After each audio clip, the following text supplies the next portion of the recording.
Morning, everyone. I am doing a short video about the community assessment. This is a big project. You are given 2 weeks to do it. The only thing that you need to do this week is include all of your project hours. I have posted how you do your hours on Project Concert, so I'm hoping that everybody understands at this point. So the important thing for you to know about community assessments is a community is not necessarily, a location.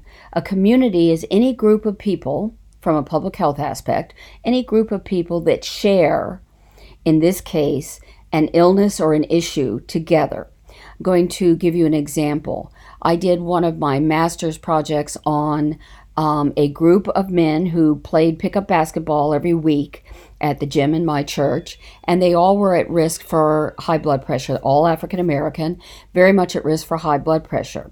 Well, the issue becomes education. How do we help educate them? And there were 2 or 3 things we needed to educate them about. The first thing was people didn't want to take antihypertensive medicine. And the reason is it caused them to be impotent. Now, when you've got 25 to 50-year-olds, probably not the thing that you want to have happen to you. And so they would refuse to take their blood pressure medicine. People would be putting themselves at risk for stroke, and they just weren't compliant. So I asked if I could have an education program with them, and we covered dietary ways to lower your blood pressure. And we also had conversations about how do you approach your doctor with the information that you do not want this blood pressure medicine. Is there another one that would cause less of the impotency symptoms? So this is not necessarily a location. It is a group of people that share something in common.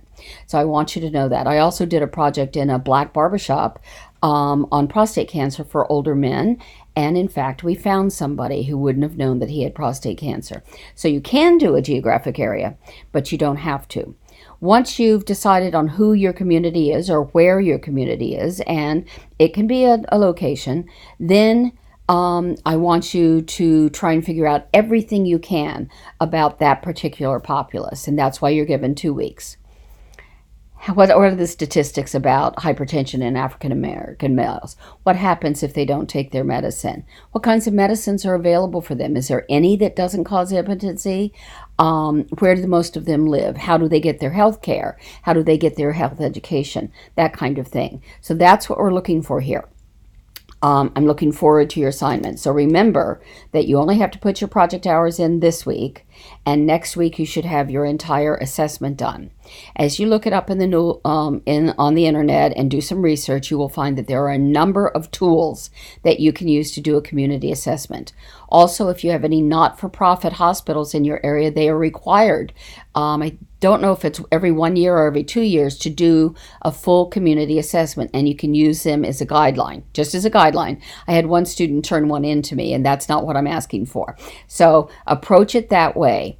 You've got a bye week here, just have to put up your Project Concert, and that's all.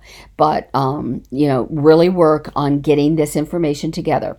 You do have, under your discussion, an entire guideline of things you can look at. I looked at things like I did windshield assessments, so I would drive through. I did an area at one point in the northeast of Philadelphia. Well, the population is predominantly Russian in that area of the city.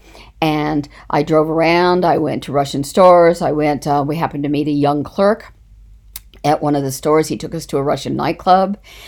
If you're ill in Philadelphia, Northeast Philadelphia, and speak only Russian, there are hospitals that have Russian floors. So those are the kinds of hints that I want to give you in order to make this a meaningful community assessment for you. So thank you for that, and I look forward to reading your assignments. Thanks.